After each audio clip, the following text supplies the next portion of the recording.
أعوذ بالله السميع العليم من الشيطان الرجيم بسم الله الرحمن الرحيم السلام عليكم ورحمة الله وبركاته إن الحمد لله نحمده ونستعينه ونستهديه ونستغفره ونعوذ بالله من شرور أنفسنا ومن سيئات أعمالنا من يهده الله فلا مضل له ومن يضلل فلا هادي له والصلاة والسلام على أشرف الأنبياء والمرسلين إمام المتقين وقائد الدعاة المجاهدين الذي بلغ رسالة وأدى الأمانة ونصح الأمة وعلى آله وصحبه ومن والاه فقد قال الله عز وجل في كتابه العزيز أو في محكمه التنزيل أعوذ بالله من الشيطان الرجيم بسم الله الرحمن الرحيم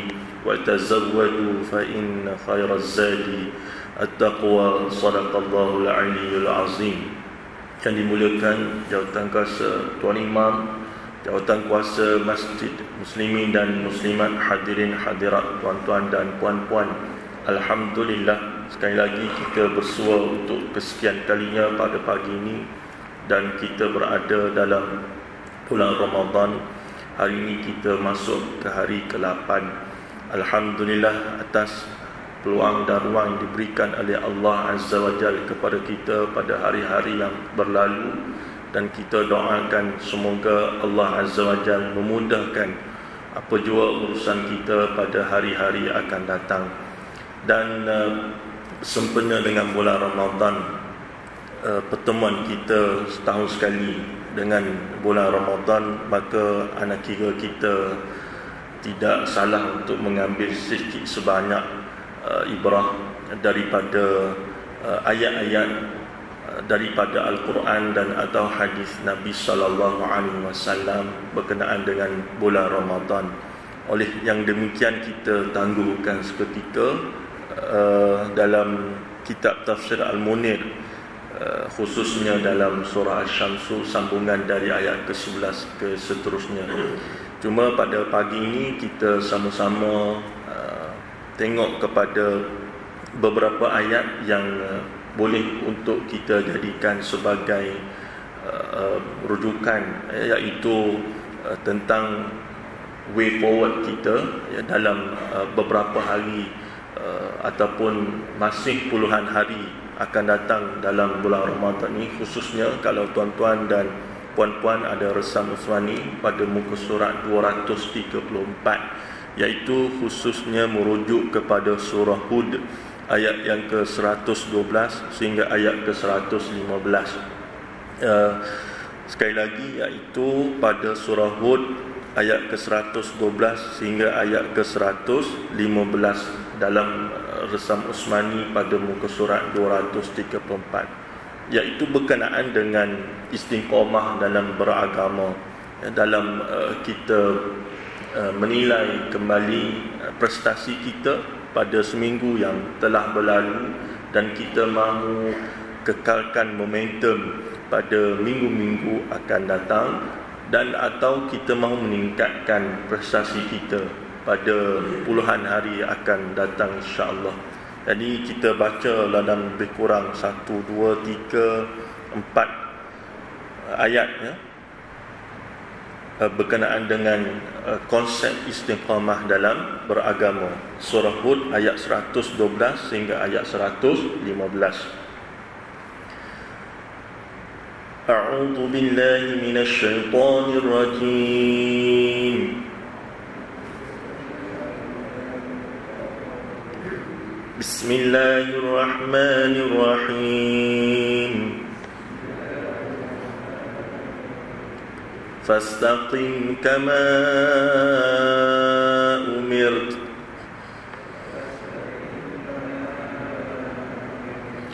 Fastaqim kama umirta wa man taba ma'aka wa la tatghaw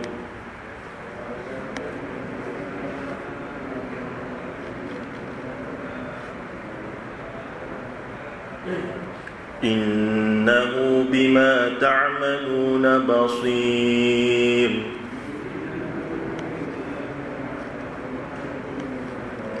ولا تركنوا إلى الذين ظلموا فتمسكم النار وما لكم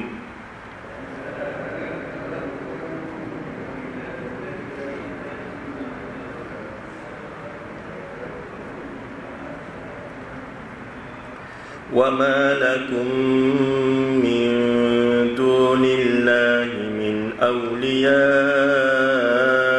ثم لا تنصرون.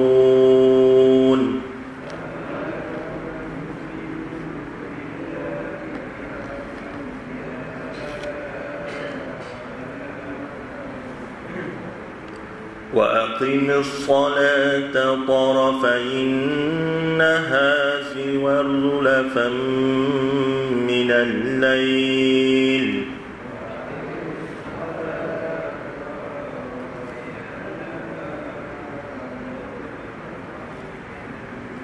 sekali lagi وأقم الصلاة طرفي النهار وزلفا من الليل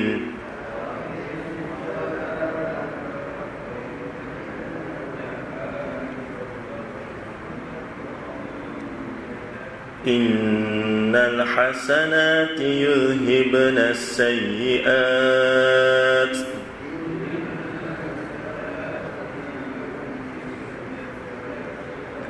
ذلك ذكرى للذاكرين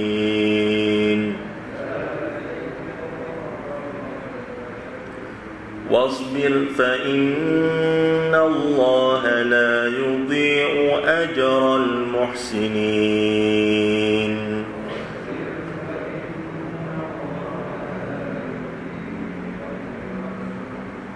صدق الله العظيم.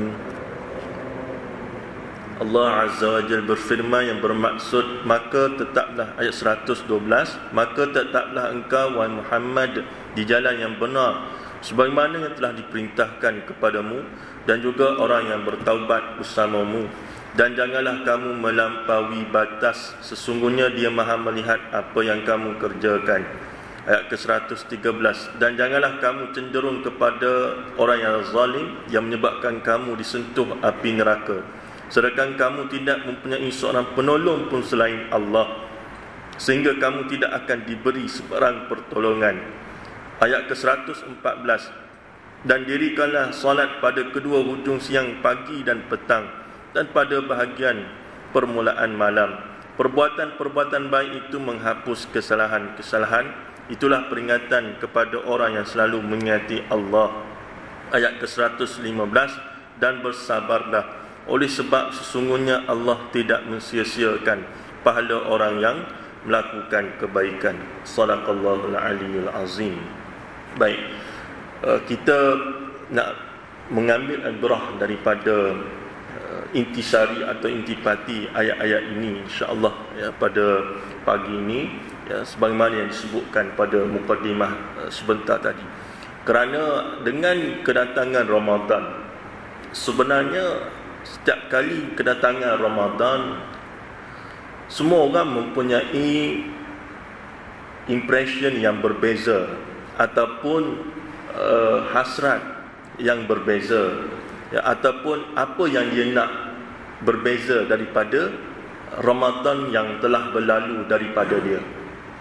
Dalam satu hadis riwayat Bukhari dan Muslim, hadis ini adalah hadis qudsi. Allah Azza wa Jalla menyebut, ana 'inda dhanni 'abdi bi wa ana ma'ahu idza dzakarani fa in dzakarani fi nafsihi dzakartuhu fi nafsi wa in dzakarani fi mala'in dzakartuhu fi mala'in khairin al khairum min. Yang bermaksud bahawa aku ini, kata Allah Azza wa Jalla, pada sangkaan hamba aku kepada aku, dan aku bersama-sama dengannya apabila dia mengingati aku. Maka apabila dia mengingati aku dalam dirinya, aku akan mengingatinya dalam diri aku. Maka apabila juga dia mengingati aku di khalayak ramai, aku juga akan mengingatinya di khalayak ramai yang lebih baik daripada khalayak ramai tersebut. Ya, hadis ini adalah hadis kursi. Dan kalau kita tengok dengan kedatangan Ramadan setiap tahun kepada kita, walaupun kita menyambutnya dalam kali ini, alhamdulillah kita menghampiri norma lama setelah 2 tahun lamanya kita menyambut Ramadan dengan norma baru. Tetapi kita tidak boleh lari daripada setiap kali kedatangan Ramadan, kita tidak mahu ia berlalu begitu sahaja. Sekurang-kurangnya kita mahu mengharapkan Allah Azza wa Jalla memberi keampunan kepada kita. Kita mahu Allah Azza wa Jalla memberikan kerahmatan, keberkatan kepada kita. Kita mahu ketakwaan kita, takwa kita di sisi Allah Azza wa Jalla meningkat. Sekurang-kurangnya ini yang selalu berada dalam minda kita. Dan sebab itu kalau kita lihat sekarang ini sudah hampir seminggu, tak lebih tepatnya kita melalui Ramadan. Kita ada puluhan hari akan datang. Dan pada penghujung Ramadan nanti kita akan lihat bagaimana orang yang keluar daripada Ramadan ini wajahnya berbeza-beza. Ya, keadaannya berbeza-beza. Ya, kerana kita dapat melihat ataupun sekurang-kurangnya kita dapat membaca bahawa ada sesuatu yang berlaku dalam diri dia. Walaupun kita tidak tahu dan sudah tentu kita tidak akan tahu, tapi kita boleh tengok orang ini dia diberikan keampunan oleh Allah Azza wa Jalla. Orang ini diberikan kerahmatan oleh Allah Azza wa Jalla. Orang ini meningkat kualitinya sebagai seorang hamba Allah Azza wa Jalla. Sekurang-kurangnya kita akan dapat lihat pada penghujung Ramadan nanti. Sebab itu penting bagaimana kita bermula, dan penting juga apa yang kita nak daripada Ramadan. Tuan-tuan dan puan-puan, sudah tentu tidak lain tidak bukan antaranya adalah keampunan daripada Allah Azza wa Jalla. Sehingga dirujuk Ramadan itu sebagai syahrul maghfirah, bulan keampunan. Kerana dengan keampunan Allah Azza wa Jalla, ketika itu sudah tidak laku lagi apa jua yang laku dalam kehidupan di dunia kita ini, iaitu kita akan dibebaskan daripada api neraka. Kita akan dimasukkan ke syurga Allah Azza wa Jalla. Ini yang penting. Dan bagaimana kita bermula itu sangat penting. Sehingga seorang ahli falsafah barat, Stephen Covey, dalam 7 Habits of Highly Effective People menyebut bagaimana kita harus bermula dengan begin with the end of mind. Bagaimana kita mahu berakhir, maka begitulah seharusnya kita bermula. Ramadan pun sama. Apa yang kita nak daripada penghujung Ramadan, kita mesti ada target. Kita tidak boleh membiarkan berlalu begitu sahaja. Habis Ramadan, maka kita habis. Kita tidak ada sesuatu yang kita nak. Kita tak nak begitu. Kerana Nabi SAW mencela orang-orang yang dengan kedatangan Ramadan tetapi dia tidak diampunkan dosa oleh Allah Azza wa Jalla. Wal'iyadu billah min zalik. Ya, ketika mana nak melangkah bagi menyampaikan khutbah, disebut 3 kali amin. Selepas daripada itu sahabat Ridwanullah alaihi bertanya, ya Rasulullah, kami mendengar kamu menyebut amin. Kenapakah disebut sedemikian? Maka Nabi SAW menyebut, antaranya ialah apabila malaikat alaihissalatu wassalam, malaikat menyebut bahawa seseorang yang apabila datangnya Ramadan kepadanya tetapi dia tidak diberi keampunan oleh Allah Azza wa Jalla, maka celakalah kehidupannya. Dan dalam satu hadis yang lain disebut, yang dibaca oleh Nabi SAW pada penghujung Syaban nak masuk Ramadan, dalam satu hadis yang panjang, faman hurima khairaha faqad hurim. Dengan segala apa yang ada dalam Ramadan, tiba-tiba seseorang itu tidak mendapat apa-apa kebaikan, maka sememangnya dia tidak akan mendapat apa-apa kebaikan. Ini yang kita risau. Ini yang kita bimbang. Yang kita tidak mahu berlaku, yang kita tak mahu terjadi dalam dalam kehidupan kita. Tuan-tuan dan puan-puan, maka sebab itu sangkaan kita kepada Allah Azza wa Jalla ini juga sangat penting. Dan kita antaranya ialah kita dianjurkan dengan berbanyak berdoa kepada Allah Azza wa Jalla. Ya, seseorang yang berdoa kepada Allah Azza wa Jalla, kita ada banyak impression kita ataupun tanggapan kita kepada Allah Azza wa Jalla. Mungkin daripada dulu sampai sekarang kita hanya memenuhi ritual semata-mata tanpa kita meletakkan kebergantungan sepenuhnya kepada Allah Azza wa Jalla. Iaitulah, aku ni dah lama dah berdoa macam ni, tapi tak ada apa-apa pun berlaku dalam kehidupan aku. Itu pun sudah sangkaan kepada Allah Azza wa Jalla, walaupun hanya sekadar lintasan hati. Dia tidak sebut dengan mulutnya, tetapi itu adalah sangkaannya kepada Allah Azza wa Jalla. Contohnya ialah dia memohon keampunan daripada Allah Azza wa Jalla, tetapi dalam lintasan hatinya mungkin tak kot, banyak sangat dosa. Ya, maka kita akan dapat lihat bahawa kehidupannya lebih kurang sama saja. Ada Ramadan ke tak ada Ramadan ke, lebih kurang sama saja.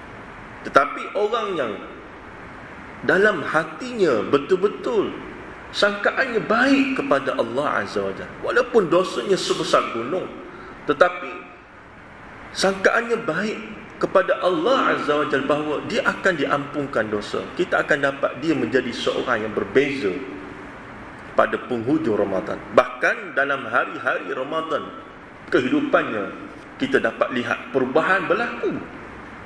Dan kita sudah dapat lihat keadaannya ataupun suasananya dalam seminggu ini pun sudah kita dapat lihat.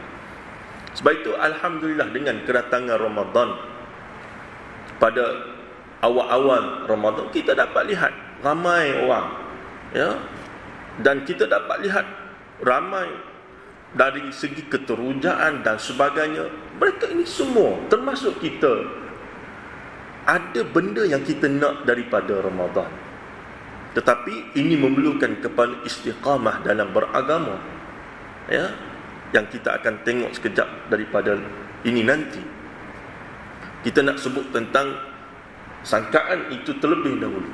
Itu sangat penting. Sangkaan seseorang hamba Allah Azza wa Jalla kepada Tuhan.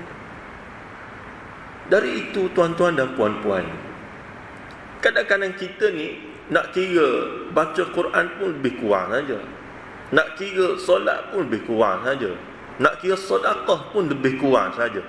Ya, kita macam orang awam.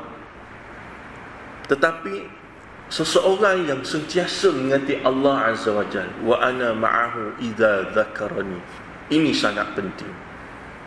Walaupun dia ini biasa-biasa saja, tetapi dia sentiasa mengingati Allah Azza wa Jalla, ini sangat penting. Ya, sekalipun dia seorang tukang sampah, tukang sapu sampah, sekalipun dia seorang buruh kasar, tetapi dia sentiasa mengingati Allah Azza wa Jalla. Orang sebegini lebih baik daripada orang-orang yang tidak langsung mengingati Allah Azza wa Jalla, ataupun mengingati Allah Azza wa Jalla pada waktu tertentu sahaja. Ya, kita ni bawa kereta ingat Allah, duduk masjid apatah lagi, kita dalam masjid ke, kita di luar masjid ke, kita mengingati Allah. Kita nak kita yang begitu, ya, dan kita mengingati Allah Azza wa Jalla bukan setakat Ramadan, tetapi di luar Ramadan kita nak kita begitu. Kerana jika kita hanya mengingati Allah Azza wa Jalla dalam Ramadan sahaja, 11 bulan berikutnya on off, maka kita akan sedih dan kecewa dengan diri kita. Mengapa ini berlaku? Kita nak apa yang berlaku pada 7 hari yang berlalu, itulah yang akan berlaku pada puluhan hari akan datang, dan itulah seterusnya yang akan berlaku pada 11 bulan berikutnya. Maka kita akan rasa alhamdulillah. Ya, itu yang kita nak. Dan ini sangat penting. Ya, sangkaan seseorang hamba Allah Azza wa Jalla kepada Tuhan itu sangat penting. Dan wa ana ma'ahu idza dzakarani, dan dalam hadis kursi tersebut menyatakan, dan aku bersama-sama dengan orang yang mengingati aku. Zakaran ini kita sebut dalam bahasa Melayu zikir, orang putih sebut remember atau mention. Dalam satu hadis yang lain, wa taharrakat syafatah, dan mengingati Allah Azza wa Jalla ini ialah dengan menggerakkan lidah, iaitu zikir, menggerakkan bibir syafatah, iaitu zikir. Dan pada pagi ini kita berada dalam majlis zikir, haflatul zikir. Ya, bukan sangat kita, ialah kadang-kadang benda yang kita dah dengar, kadang-kadang benda yang kita dah belajar, kadang-kadang benda yang kita memang mahir, tapi kita memilih untuk berada dalam majlis ilmu. Sebab apa? Sebab keberkatan itu. Kita memilih untuk berada dalam keberkatan itu. Ya, itu sangat penting. Dalam satu hadis Nabi SAW sebut, innal malaikah laqadau ajnihatiha li talibil ilm. Kerana dalam majlis ilmu ini, majlis zikir ini, majlis mengingati Allah Azza wa Jalla, kita duduk di sini adalah untuk mengingati Allah Azza wa Jalla. Nabi SAW sebut, sesungguhnya para malaikat alaihimus salatu wassalam akan menghamparkan sayapnya ke atas penuntut-penuntut ilmu, kerana redha dengan apa yang mereka belajar, dengan apa yang mereka lakukan, apa yang mereka cari. Ya telur kita tafsir secara literal, apa yang kita cari, ibtigha mardatillah, redha Allah Azza wa Jalla. Ini sangat penting. Wa ana ma'ahu idza dzakarani, fa in dzakarani fi nafsihi dzakartuhu fi nafsi. Maka apabila dia mengingati aku dalam dirinya, aku akan mengingatinya dalam diri aku. Dan apabila dia mengingati aku di khalayak ramai, aku akan mengingatinya di khalayak ramai yang lebih baik daripada itu, kata Allah Azza wa Jalla. Ini sangat penting. Dan kita, mungkin apabila kita di luar masjid, kita susah nak mengingati Allah Azza wa Jalla. Tapi bila kita, cara kita nak mudah mengingati Allah Azza wa Jalla, kita duduk dalam majlis ilmu, kita duduk mujalasatu salihin, duduk sama dengan orang soleh. Orang soleh semua datang ke masjid, insya-Allah. Dan sekalipun kita ini pendosa, tapi kita sentiasa balik kepada Allah Azza wa Jalla. Ya, walladzina idza fa'alu fahishatan aw zalamu anfusahum zakarullaha fastaghfaru li dhunubihim wa ma yaghfiru dhunuba illa Allah. Masjid ini juga untuk pendosa-pendosa yang sentiasa cari jalan pulang kepada Allah Azza wa Jalla. Tengok, Nabi SAW sebut dalam satu hadis yang lain, wa khairul khata'in at-tawwabin, wa khairul khata'in at-tawwab, ya, atau kama qala. Dan sebaik-baik orang yang melakukan kesalahan adalah orang-orang yang kembali kepada Allah Azza wa Jalla. Mungkin kita tidak soleh, kita pendosa, tetapi kita sentiasa kembali kepada Allah Azza wa Jalla. Kita duduk bersama dengan orang-orang sebegini. Ya, ini sangat penting. Dan dengan kedatangan Ramadan ini, tuan-tuan dan puan-puan, kalau kita perasan, antara yang kita lakukan adalah kita solat tarawih, kita baca Quran, kita mohon istighfar. Dan bila kita baca Quran, kita akan perasan atau tidak bahawa setiap 113 surah kita akan melewati dengan Bismillahirrahmanirrahim, dengan nama Allah yang Maha Pemurah lagi Maha Mengasihani. Kecuali surah At-Taubah kita tak baca basmalah, kita tak baca Bismillahirrahmanirrahim. 113 surah kita baca, satu surah saja kita tak baca.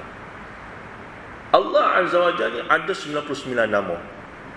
Walillahil asmaul husna fad'uuhu biha. Tapi pernah atau tidak kita terfikir bahawa kenapa dipilih Ar-Rahman Ar-Rahim, tidak dipilih Al-Malikil Qudus, tidak dipilih Al-Muhaiminul Jabbar, tidak dipilih nama-nama lain? Ar-Rahman Ar-Rahim, yang Maha Pemurah, Ar-Rahim, yang Maha Mengasihani. Dalam satu ayat lain Allah Azza wa Jalla sebut wa rahmati, ataupun kalau kita tengok dalam beberapa ayat lain disebut tentang maksudnya, dan rahmat Allah Azza wa Jalla itu wasi'at kulla syai', merangkumi segala sesuatu. Wa rahmati wasi'at kulla syai'. Antara dalil naklinya adalah, yang lain adalah, dan rahmat aku ini meliputi segala sesuatu, dan kasih sayang aku ini meliputi segala sesuatu. Kasih sayang Allah Azza wa Jalla kepada hamba-hamba dia bukan kepada manusia semata-mata, tetapi juga kepada binatang-binatang, keseluruhannya. Sehingga pernah satu ketika seorang sahabat Nabi SAW nak pergi berjumpa dengan baginda, dan dalam perjalanan tersebut melihat seekor anak burung di atas pokok yang boleh dicapai. Lalu dia ambil anak burung tersebut sekali dengan sangkar. Orang putih sebut nest. Sangkar ke apa? Ya, sangkar ke nest? Ha? Sarang, sangkar pula. Sarang. Ya, sarang burung. Maka diambil anak burung tersebut dengan sarangnya, lalu diletak dalam jubah. Dan ketika itu lalulah ibunya, disebut oleh orang Arab sebagai Ummul Afrad ataupun Ummul Farad. Ibunya berlega-lega fil hawa, di udara, kerana mencari anaknya sekali dengan sarang-sarangnya yang hilang. Lalu sahabat ini tengok di atas burung ibunya sedang mencari anaknya. Tahulah dia. Lalu dibuka jubah dia, sebab dia orang Arab, dia pakai jubah kan. Ya. Lalu dibuka jubahnya, ibu burung tersebut terus pergi ke anak dia tanpa mengambil kira risiko akan dibawa pergi oleh seseorang, tetapi memikirkan kasih sayang seorang ataupun seekor, kasih sayang ibu terhadap anaknya. Maka sahabat ni bila dia buka jubah, burung ibu ni turun, duduk sekali dengan anak ni, pergi berjumpa Nabi SAW, diceritakan apa yang berlaku. Nabi SAW cerita, ata'ajabuna bi ummil afrad, kamu kagum tak dengan apa yang berlaku, dilakukan oleh ibu kepada burung ni? Maka dia kata, na'am ya Rasulullah. Dia kata, benar ya Rasulullah. Nabi SAW jawab, walladhi ba'athani bilhaq wallahu arhamu li'ibadihi min ummil afrad. Demi yang mengutuskan aku dengan kebenaran, demi yang mengutuskan aku dengan kebenaran, bahawa ketahuilah Allah Azza wa Jalla itu lebih mengasihani daripada ibu burung terhadap anaknya. Allah Azza wa Jalla itu lebih mengasihani terhadap hamba-hamba berbanding ibu burung terhadap anaknya. Sampai ke tahap itu. Ya, tentang kita sebut kasih sayang Allah Azza wa Jalla. Sebab itu Khalifah Umar Abdul Aziz pernah mendoakan kepada Allah Azza wa Jalla, ya man rahmatuhu wasi'at kulla syai' wa ana syai'un faltasa'ni birahmatika ya arhamar rahimin. Wahai yang kasih sayangnya meliputi segala sesuatu, wa ana syai'un, dan aku ini juga sesuatu, faltasa'ni birahmatika ya arhamar rahimin, maka berikanlah kasih sayangmu ke atas aku ya Allah. Al-Imam Syakani dalam Tuhfatuz Zakirin ketika menyebut kisah ini, menukilkan kisah ini dalam kitabnya, Dia pun sebut juga, ya man kataba ala nafsihi rahmah ala ibadihi wa ana min ibadika farhamni ya arhamar rahimin. Al-Imam Syaukani sebut, wahai yang menetapkan kasih sayangnya ke atas hamba-hambanya, dan aku ini adalah seorang daripada hamba-Mu, wahai Allah Azza wa Jalla, farhamni birahmatika ya arhamar rahimin. Maka berilah kasih sayang-Mu, kasihilah aku, kasihanilah aku ya arhamar rahimin. Tuan-puan, dua doa yang dibacakan sebentar tadi memanglah tidak warid daripada hadis Nabi sallallahu alaihi wasallam, tetapi kita boleh ambil dalam semangat selepas kita membaca doa-doa yang warid pada Nabi sallallahu alaihi wasallam. Mungkin kita ada hajat tertentu. Sudah tentu kita ada hajat tertentu, kita ada perkara tertentu, kita ada benda tertentu. Mintalah daripada Allah Azza wa Jalla, dan kita bersangka baiklah dengan Allah Azza wa Jalla. Ya. Dalam Ramadan ini lagi-lagilah pakejnya datang sekali dengan as-siyam pada siang hari, al-qiyam pada malam hari. Mintalah daripada Allah Azza wa Jalla. Ditetapkan iman kita, diampunkan dosa kita, dipermudahkan segala urusan kita. Berbahasalah kepada Allah Azza wa Jalla, walaupun dengan bahasa kita sendiri. Kita duduk atas tikas dada selepas kita solat sunat, minta ampun daripada Allah Azza wa Jalla. Minta apa yang kita nak minta daripada Allah Azza wa Jalla. Ya, sebagaimana yang dilakukan oleh Khalifah Umar bin Abdul Aziz tadi, sebagaimana yang dilakukan oleh Al-Imam Syaukani tadi. Ya, baik. Maka dalam kita mengambil sedikit sebanyak ibrah dalam ayat-ayat yang kita bacakan sebentar tadi, 7 hari sudah berlalu daripada kita. Sekurang-kurangnya kita sudah tahu di manakah kekuatan kita, di manakah kelemahan kita. Ini kita kena tahu, kerana kita sudah 7 hari berlalu. Yalah, setahun sekali kadang-kadang taktik tu tak berapa kena tukar taktik lain. Sekurang-kurangnya 7 hari ini sudah pun kita tahu di manakah kekuatan kita, di manakah kelemahan kita. Kelemahan kita itu kita tinggalkan, kekuatan kita itu kita optimumkan. Ini penting, kerana kita nak menuju ke fasa-fasa yang apa yang digambarkan oleh Nabi sallallahu alaihi wasallam. Masuk saja 10 hari terakhir, wa syidda mizarah, sehingga diketatkan kain, menggambarkan bahawa ini kemuncak hubungan seseorang hamba Allah Azza wa Jalla dengan Tuhannya. Walaupun boleh saja bersama isteri pada malam hari, tetapi itu sudah tidak menjadi penting lagi, kerana kita dengan Allah Azza wa Jalla itu adalah the ultimate. Hubungan kita dengan Allah Azza wa Jalla itu adalah kemuncaknya. Nah, ini sangat penting dan sangat genting. Lalu jika kita, yalah, turunan itu biasalah, kita manusia, iman turunan itu biasa. Sebab itu surah Hud ini mengajar kepada kita tentang istiqamah dalam beragama, tentang konsistensi, ya, tentang bagaimana konsistennya itu sangat penting dalam kita beragama. Kerana kita tak mahu menjadi orang yang habis Ramadan dengan kita pun habis. Sebelum habis Ramadan pun dengan kita pun habis dah. Ramadan tak habis, kita habis dah. Ini lagilah rugi. Jadi celaka kat Nabi SAW. Malaikat sebut, Nabi SAW menyebut amin. Maka kita tak nak menjadi orang-orang sebegini. Maka surah Hud ayat 112 hingga ayat 115 itu memberikan sikit sebanyak kepada kita panduan bagaimana untuk kita konsisten melakukan apa yang telah kita lakukan dalam 7 hari berlalu, untuk kita bawa pada puluhan hari mendatang. Maka disebut fastaqim kama umirt wa man taba ma'aka wa la tadghaw innahu bima ta'maluna basir. Rule yang pertama adalah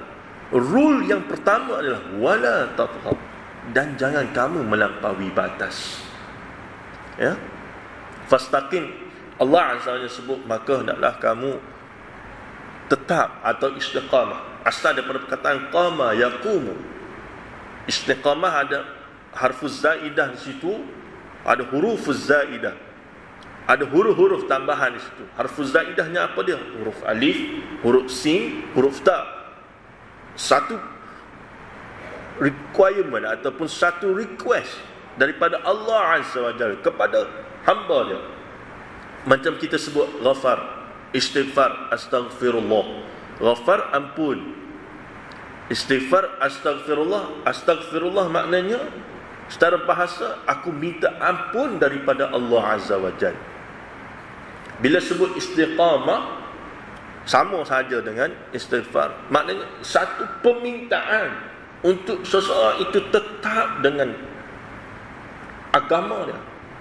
Seseorang itu konsisten dengan agama dia, supaya tidak berlalu Ramadan dengan kita-kita pun berlalu. Sebab mana disebut oleh para hukama, kun rabbaniyah wala takun ramadaniyah. Jadilah kamu hamba Allah Azza wa Jalla dan janganlah kamu menjadi hamba Ramadan. Rabbaniyah wala takun ramadaniyah. Maka rule nombor satu adalah wala tatghaw, dan jangan kamu melampau batas. Bagaimana kita nak melihat konteks ini? Dalam satu hadis Bukhari, riwayat Bukhari dan Muslim, Nabi SAW sebut, faslu ma baina siyamina wa siyami ahli kitab aklahatus sahar. Perbezaan antara puasa orang Islam dengan puasa orang Nasrani, dengan puasa orang Yahudi, kedua-duanya juga berpuasa, adalah sahur. Adalah sahur. Kalau kita buka lagi perbincangan ini, perbahasan ini, kita dapat lihat bagaimana ada di kalangan kita yang berpuasa tapi skip sahur. Skip sahur kerana beranggapan bahawa tidak penting, kerana beranggapan yang pelbagai. Bahkan nak bangun sahur buat apa? Dah moreh dah pukul 12 tengah malam. Ya, tengah malam tadi dah moreh. Maka sewajarnya, seharusnya dan sedoakannya, aku ini lebih baik daripada kamu, kerana aku berpuasa mula pukul 12. Kamu berpuasa baru mula sekejap tadi. Maka tempoh puasa aku itu panjang berbanding kamu. Ini kita sebut lebih dos dalam beragama. Agama ajar sahur pada 2-30 ayat sela masanya dekat-dekat subuh. Tetapi segelintir manusia tak peduli tentang sahur ini. Bahkan mereka beranggapan sahur itu pada tengah malam, yang disebut sebagai moreh. Nak moreh-moreh tapi sahur bangun. Sebab keberkatan itu, fa inna fi sahuri barakah. Sebab kita tak nak melampau-lampau dalam beragama. Kerana orang yang melampau-lampau dalam beragama, mereka tidak mampu untuk istiqamah, kerana letih, kerana penat. Sebab itu sedikit tak apa, tapi yang penting konsisten. Ya, dos yang agama berikan kepada kita itu cukuplah. Jangan lagi kita pindah-pindah. Lawan kepada sahur ini adalah berbuka. Segelintir pada manusia beranggapan bahawa lewat berbuka itu lebih baik, kan? Lagi-lagi kalau stranded in traffic jam, ya, nantilah bila sampai rumah baru iftar, ya. Tapi orang yang memikirkan keberkatan, orang yang memikirkan dos agama yang sewajarnya, jika dia tahu dia memang selalu lewat sampai ke rumah dan sebagainya, dia akan bercadang, dia akan ada dalam keretanya sekurang-kurangnya air kosong dengan kurma. Masuk saja waktu berbuka, terus berbuka. Bukan persoalan lama atau sekejap puasa, tapi kita mengejar apa yang disebutkan dalam agama. Jangan melampau batas dalam agama. Bila agama ajar pada kita, puasa ni ada sahur, kita ikut. Bila agama ajar pada kita, puasa ni berbuka waktu maghrib, jangan buka waktu isyak. Jangan lewat daripada itu. Segeralah berbuka. Ini dos yang diajar dalam agama. Kerana orang yang melampau batas dalam beragama, ini bibit-bibit ekstremisme. Sehingga itulah orang Yahudi dan orang Nasrani, mereka ni cuba ubah pula kita puasa bulan Syamsiah, bukan lagi bulan Qamariah. Ini bibit-bibit ekstremisme.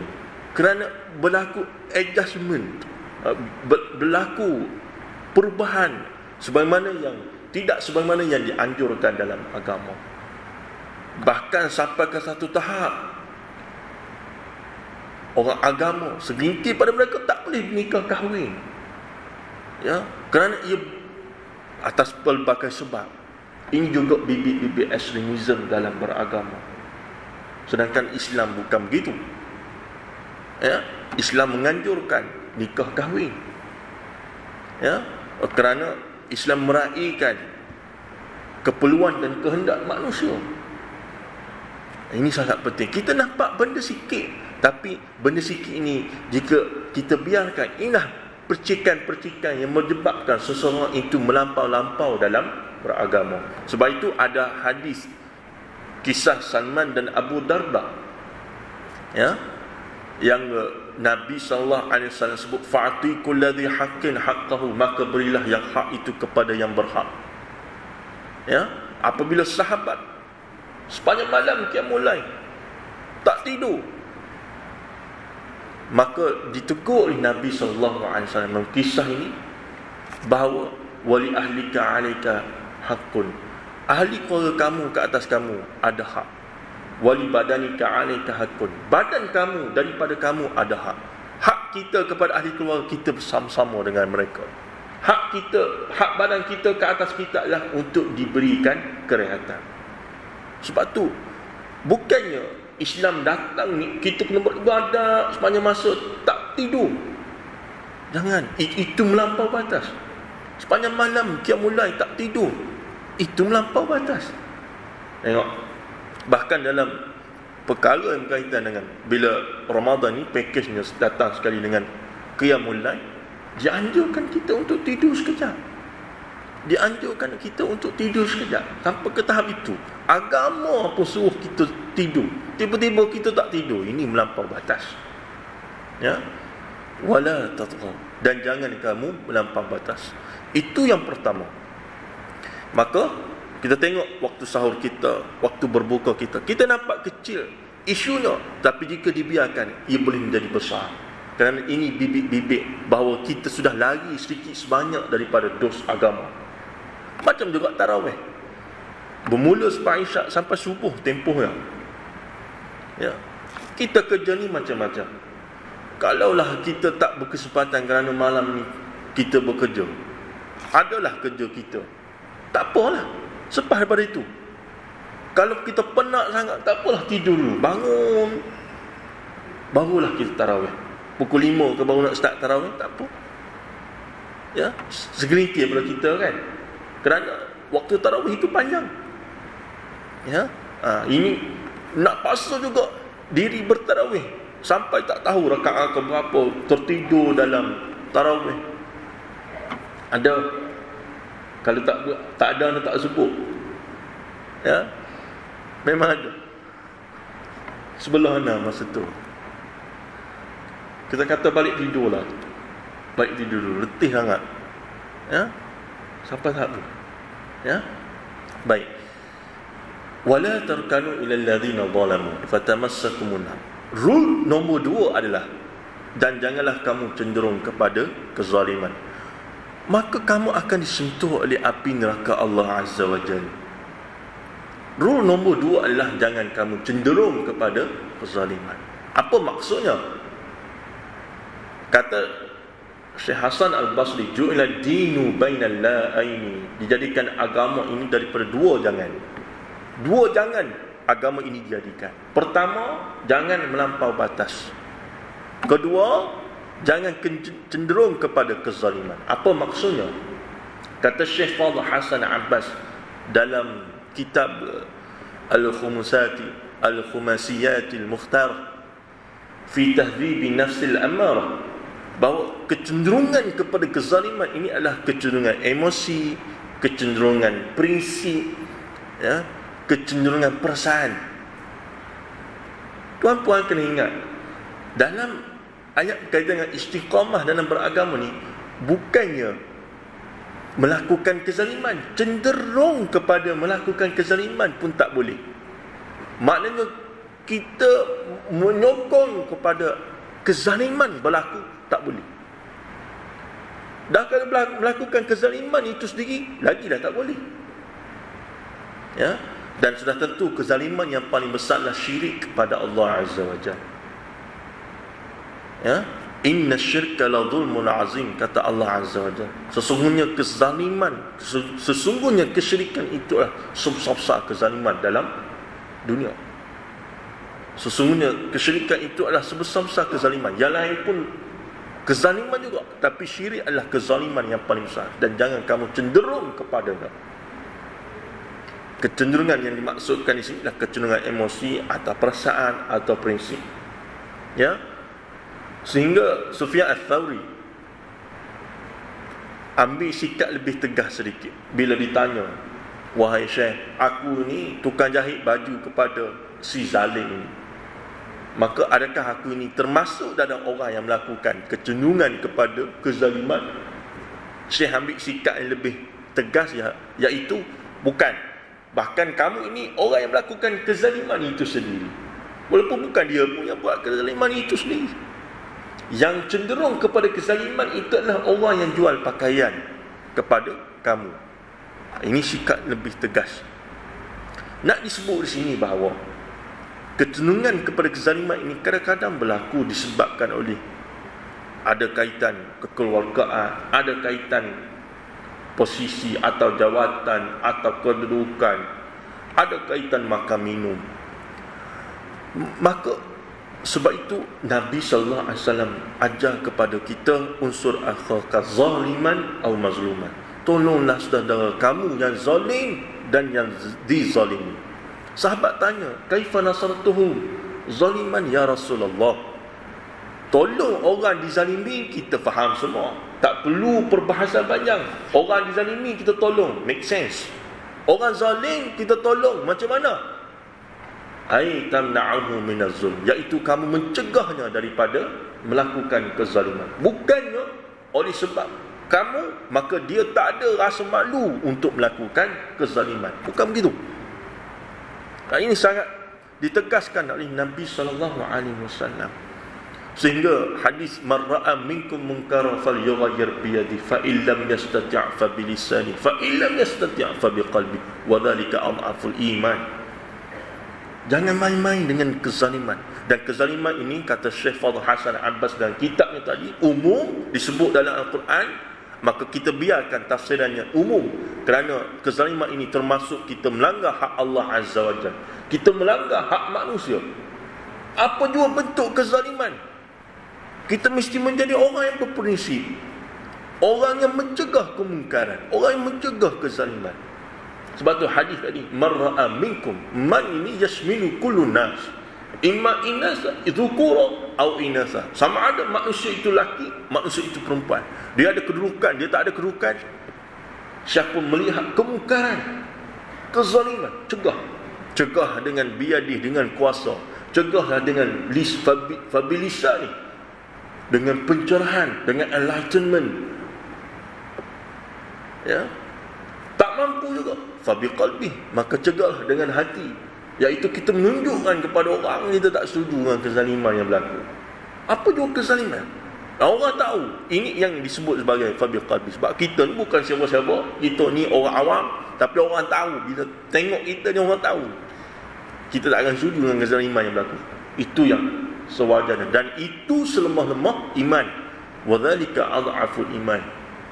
Benci dengan hati ni, we show to others, we do not consent at all to them. Kita menunjukkan pada orang kita tak setuju dengan apa yang berlaku. Ini sangat penting prinsip. Kerana jika kita muyul ila zulm, kita cenderung kepada kezaliman, dibimbangi kezaliman itu dirasakan oleh orang yang melakukan kezaliman, nothing happen, tak ada apa-apa. Syekh pun sama dengan kita, orang masjid pun sama dengan kita. Akhirnya kezaliman itu, ya, daripada mengakar kepada membuah dan sebagainya, Ini ditegah dalam agama. Wala tarkanu ilal ladzina zalam. Istiqamah dalam beragama. Wala tarkanu ilal ladzina zalam. Fatamassakumun nar. Maka kamu, jika kamu ada sikap sedemikian, kamu disentuh oleh api neraka Allah Azza wa Jalla. Yang ketiga, wa aqimis salah.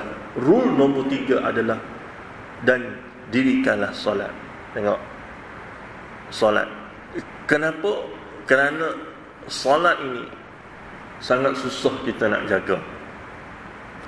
Dalam banyak-banyak benda dalam dunia ni, solat yang sangat susah kita nak jaga. Kita boleh ada jam paling mahal dalam dunia, tetapi tidak boleh menentukan kita boleh menjaga waktu solat. Wa aqimis salah, dan dirikanlah solat. Dan solat ni kita kena jaga daripada wuduk lagi, semasa solat lagi, selepas solat kemudiannya. Walaupun khususnya ayat ini berkaitan dengan wa aqimis salah, dan jagalah waktu solat. Ini sangat penting. Subuh kita solat pada waktunya. Begitulah solat-solat yang lain.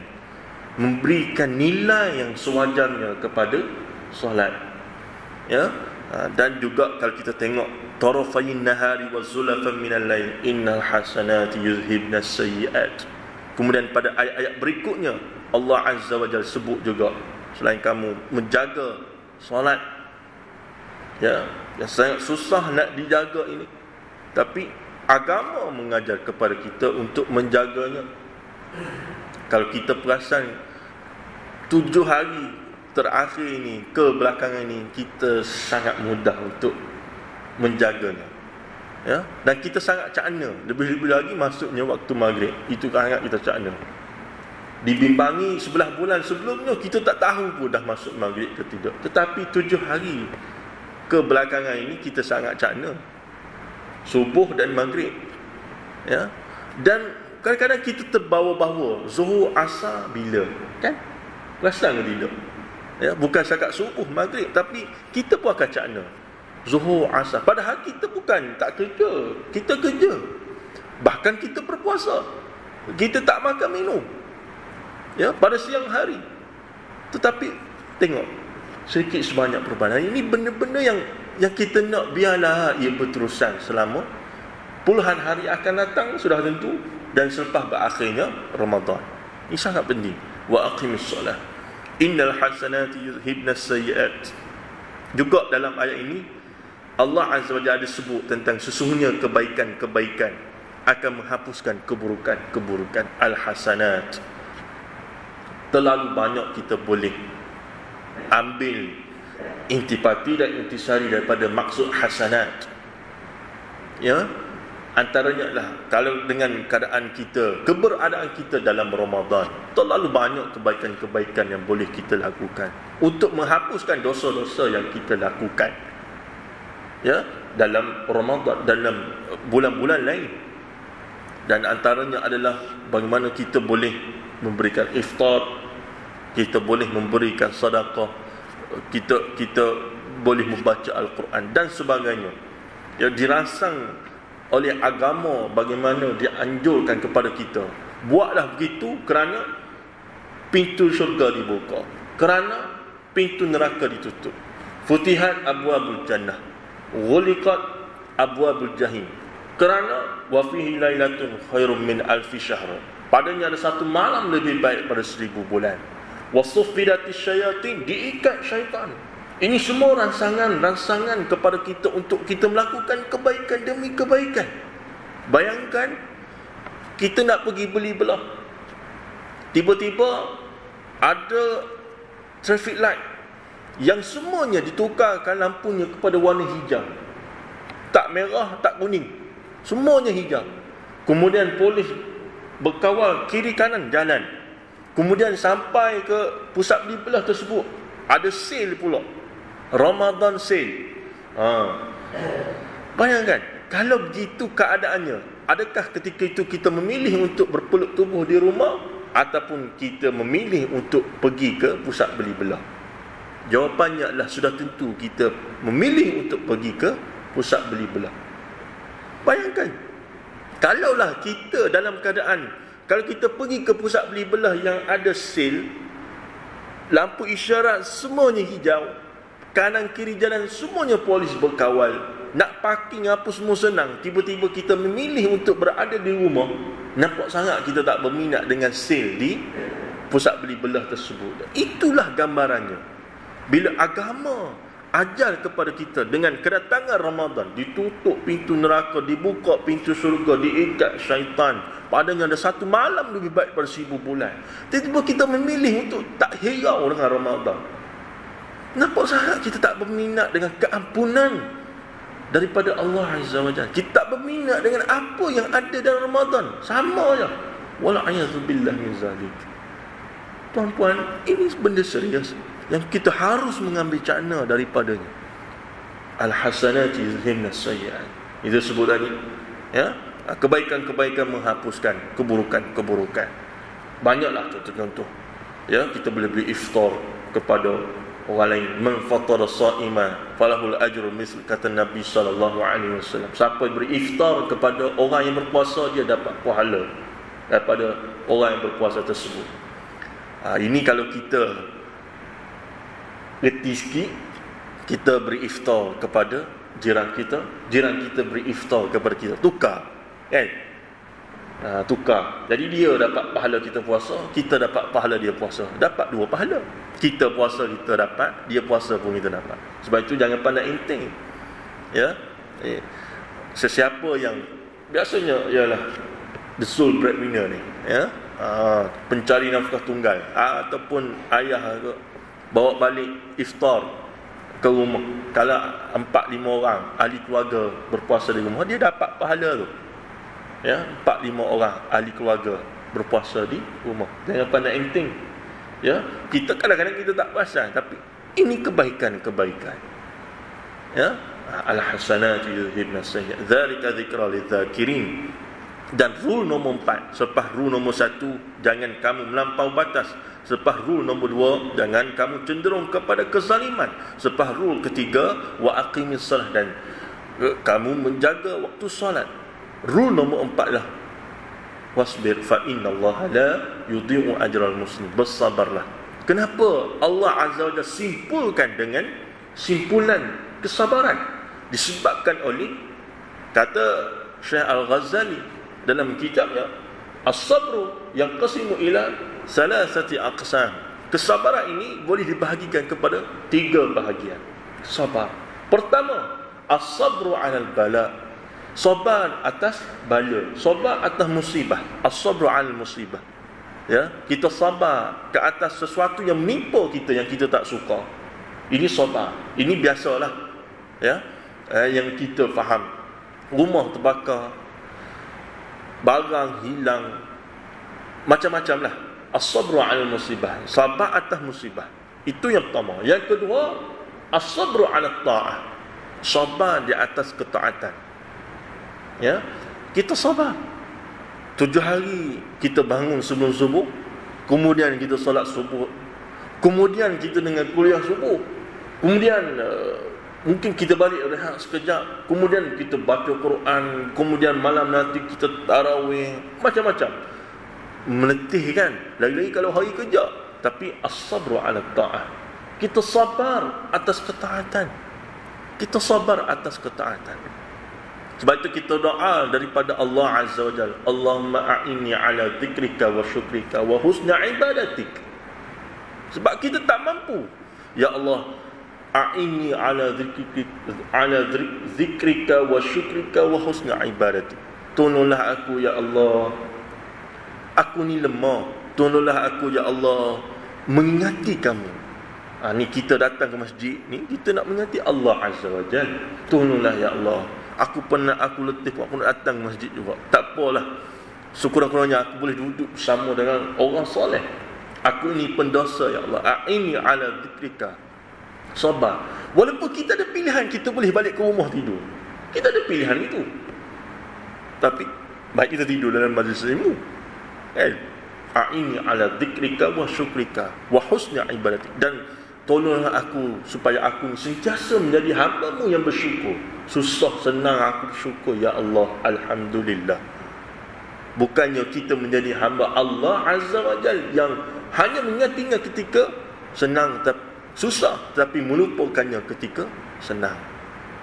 Ya, sebagaimana yang disebut dalam satu ayat, kalla innal insana la yatgha ar-ra'ahu istaghna. Manusia dia akan jadi tagha, tughyan, ar-ra'ahu istaghna, apabila diperlihatkan kepadanya kekayaan.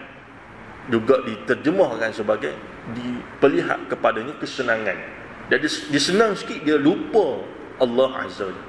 Ini yang digambarkan dalam kisah umat terdahulu, kaum Samud, yang kita belajar dalam kitab Tafsir Al-Munir oleh Fadilatul Syekh Dr. Wahab Az-Zuhaili.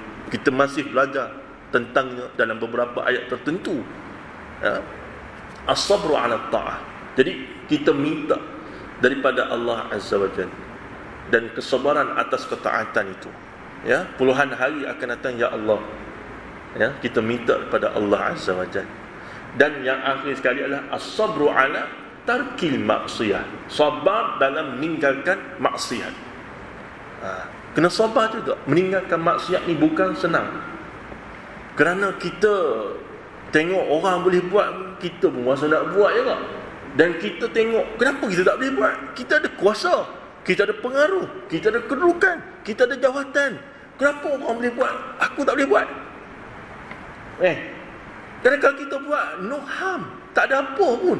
Sebab kita ada segala-galanya. Kita petik aja. Jadi kita petik aja tak jadi. Tetapi kita tinggalkan kerana keredaan Allah Azza wa Jalla. Tinggalkan maksiat. Ini sangat penting.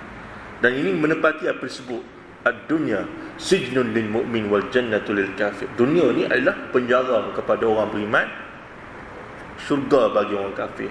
Kerana orang kafir ni mereka hidup as if there is no God at all. Macam tak ada Tuhan dalam kehidupan. Dia tak kira halal haram, tak kira dosa pahala. Kita tak. Kita ada halal haram, kita ada dosa pahala. Dan kita tengok orang buat pun kita nak buat juga. Tapi kita sabar. Sabar ni, kita boleh nak buat maksiat tersebut, orang bukan tahu pun, tapi kita sabar, kita meninggalkan. As-sabru 'ala tarkil maksiyah. Ya.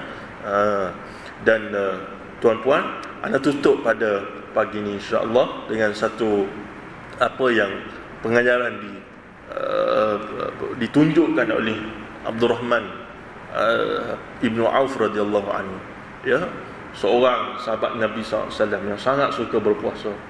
Satu hari, kisah ini di luar daripada Ramadan, ketika sedang berpuasa, ya, beliau menanti waktu berbuka dan dijamu juadah berbuka.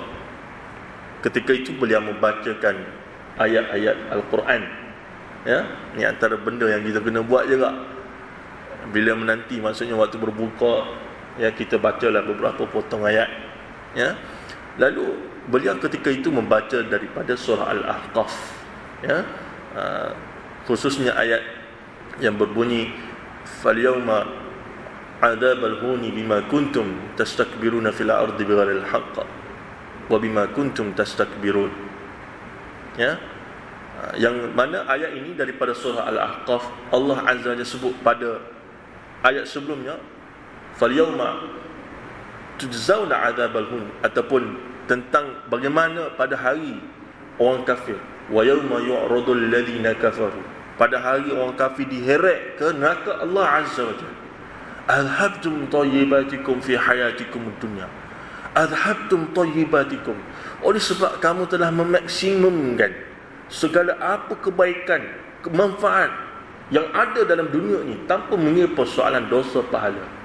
Wastamta'atum biha fi hayatikum dunya wastamta'atum biha, dan kamu menikmatinya dengan sepuas-puas hati kamu. Fal yawma 'adzabul huni, maka pada hari akhirat ini kamu akan ditimpakan dengan azab yang hina. Bima kuntum tastakbiruna fil ardi bighairil haqq wa bima kuntum tafsukun, oleh sebab kamu menjalani kehidupan di dunia itu dengan tidak kamu bersandarkan kepada acuan yang dianjurkan dalam agama. Wa bima kuntum tafsukun, dan kerana kamu sikap fasik kepada Allah Azza wa Jalla, kamu durhaka kepada Allah Azza wa Jalla. Abdurrahman bila membacakan ayat ini dalam surah Al-Ahqaf, tak silap ana ayat ke-20, ya, kena tengok balik ayat ke berapa. Tapi dalam surah Al-Ahqaf, Maka beliau terhenti seketika dan beliau berasa tak berselera untuk berbuka puasa. Padahal ayat ini bukan tentang orang Islam, ayat ini tentang orang kafir. Tetapi kerana beliau bimbang, beliau ini seorang hartawan di Mekah dan memikirkan tentang kekayaannya yang mungkin bercampur bau antara halal haram, antara dosa pahala. Bimbang sampai ke tahap itu. Disebut oleh Syekh Al-Qattani dalam kitab At-Taratibul Ijariyah bahawa kekayaannya lebih kurang dianggarkan 100 juta ringgit Malaysia. Banyak. Walaupun betul lah, jujurnya kita tak masuk lagi dengan kadar inflasi, kita tak masuk lagi dengan, yalah, nak banding ringgit Malaysia dengan Sing dolar memang jauh lah. Tapi 100 juta masih satu angka yang besar. Berapa keturunan boleh makan? Bimbang sampai tahap itu. Ya, dan ini anak timbulkan cerita ini disebabkan oleh bagaimana orang yang bergelar hartawan masih ada sensitiviti dengan dosa pahala, dengan halal haram. Kekayaannya Masya Allah, Tabarakallah. Jadi kita ni apatah lagi, kena juga ada sensitiviti sama. Dan itulah juga hujung sekali pada ayat kefarduan puasa, la'allakum tattaqun. Takwa dalam diri seseorang. Apa maksud takwa? Antaranya hati-hati dalam kita menjalani kehidupan kita seharian semalaman. Hati-hati dalam konteks dan konteksnya. Kita sensitif tentang pahala dosa, tentang halal haram. Ya, dan insya-Allah tuan dan puan, ya, itulah yang anda nak kongsikan sikit sebanyak pada pagi ini. Ya, mungkin ada benda-benda yang baik kita ambil sebagai pengajaran, benda-benda yang tidak baik kita ambil sebagai sempadan. Insya-Allah 7 hari yang berlalu daripada kita tidak akan datang lagi. Kita tak tahu sama ada ia akan datang lagi pada kita pada tahun-tahun akan datang, ataupun 7 hari pertama Ramadan itulah yang terakhir sebelum kita berjumpa Allah Azza wa Jalla. Kita tak tahu.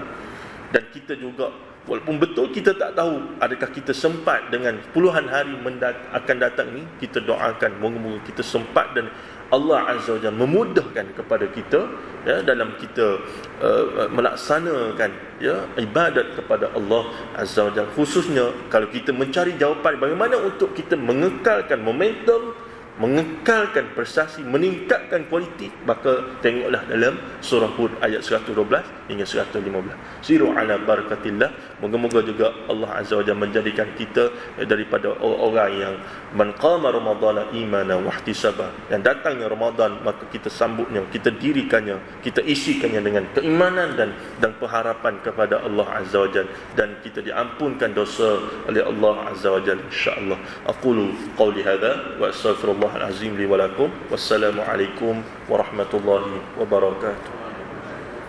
أعوذ بالله من الشيطان الرجيم. بسم الله الرحمن الرحيم. الحمد لله رب العالمين والصلاة والسلام على أشرف الأنبياء والمرسلين وعلى آله وصحبه أجمعين. اللهم ارزقنا فهم النبيين وحفظ المرسلين وإلهام الملائكة المقربين برحمتك يا أرحم الراحمين. اللهم اجعلنا ممن قام رمضان إيمانا واحتسابا غفر له ما تقدم من ذنبه. وصلى الله على محمد وعلى آله وصحبه أجمعين والحمد لله رب العالمين. تقبل الله منا ومنكم.